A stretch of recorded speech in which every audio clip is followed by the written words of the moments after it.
The world's largest cathedral is a New York City landmark called St. John the Divine.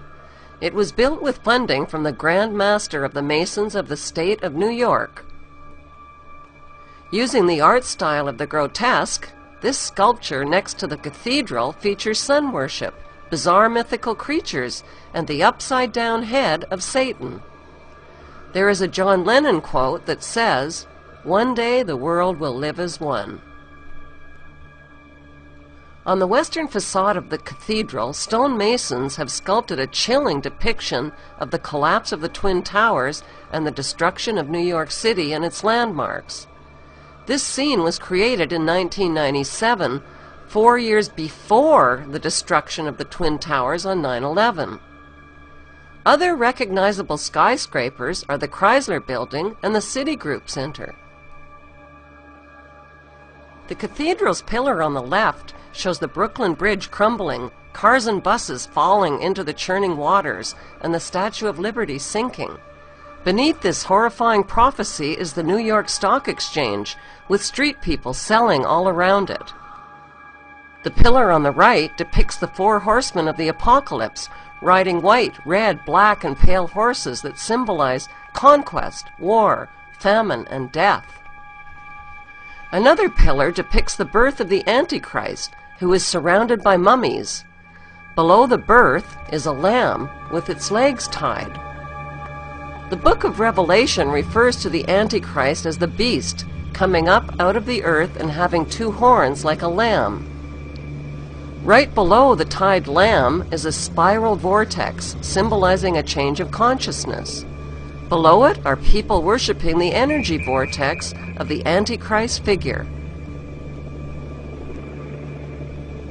The cathedral pillar on the left is the Jewish Kabbalah's Tree of Life. The Kabbalah is linked to the occult practices and symbolism of Freemasonry. Standing above the Kabbalistic Tree of Life is a robed man, pictured on the right. Only one eye is exposed, which symbolizes the satanic all-seeing eye.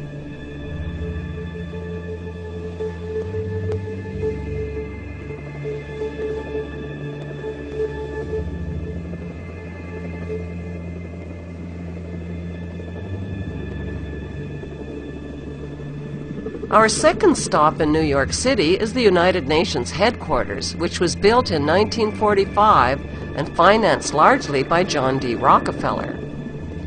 Inside UN headquarters is an ominous meditation room. The custodian of the meditation room is Lucis Trust Company. At one time, the Lucis Trust was located at 666 United Nations Plaza and was formerly named Lucifer Publishing Company. The Rockefeller-funded UN Meditation Room is 33 feet long and 18 feet wide. 18 feet is 6 plus 6 plus 6. The small, dimly lit, windowless room was built in the shape of a pyramid that is laying on its side.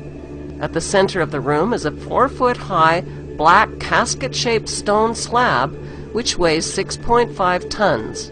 And is extremely magnetic and rests on a concrete pillar. The pillar descends beneath the floor into the bedrock and taps into the Earth's hyperdimensional energies to induce a state of altered consciousness.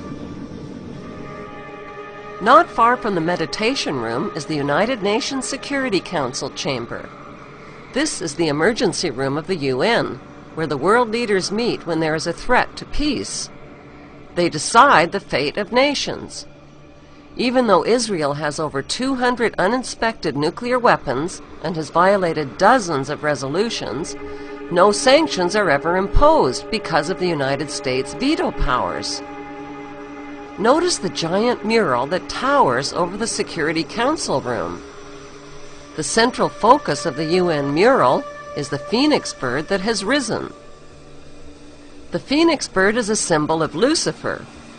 Egyptians believed that the phoenix symbolized a god who rose to heaven in the form of a morning star like Lucifer after his fire immolation of death and rebirth. Notice that the phoenix bird is not standing above his own ashes. He is standing above his old skin. Like a snake, he has shed his old skin and is revealing himself as God at the center of the mural. At the top left, there is a church steeple without a cross. The missing cross symbolizes the death of Christianity. Below, a woman receives the rays of the sun god, while the man in front of her plays Pan's flute. To their right are two pyramid symbols and people joined together by a long blue serpent-like claw. Below the risen phoenix, a sword is driven through a dragon beast. This represents the killing of old beliefs and religions that depicted Lucifer as a beast. The New World religion worships him as beautiful. Behind the phoenix, the ghostly figures of the walking dead are stepping into a void. They symbolize depopulation.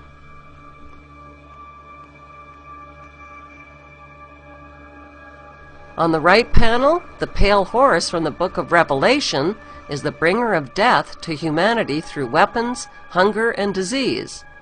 The man is releasing him. The chained black man represents slavery, while the top panel of the mural shows a technologically advanced white race who control industry, art, and science. In this post-apocalyptic mural, the military man standing on the tail of the beast represents worldwide military power.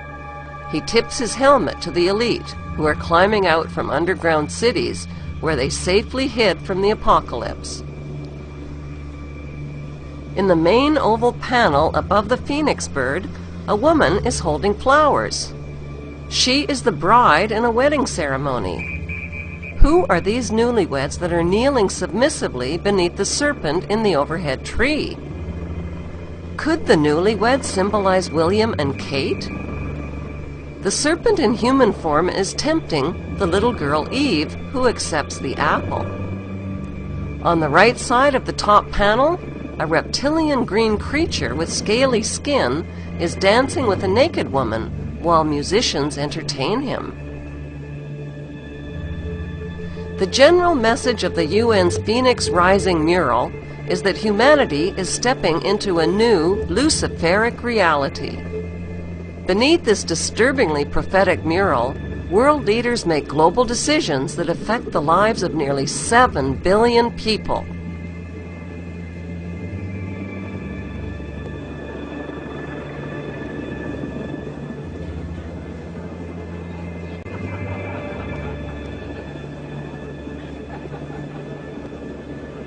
What's hard for most people to grasp is that our elected government leaders are involved in an apocalyptic scheme to enslave the masses under a world government dictatorship. How do these leaders sleep at night? How do they live with themselves?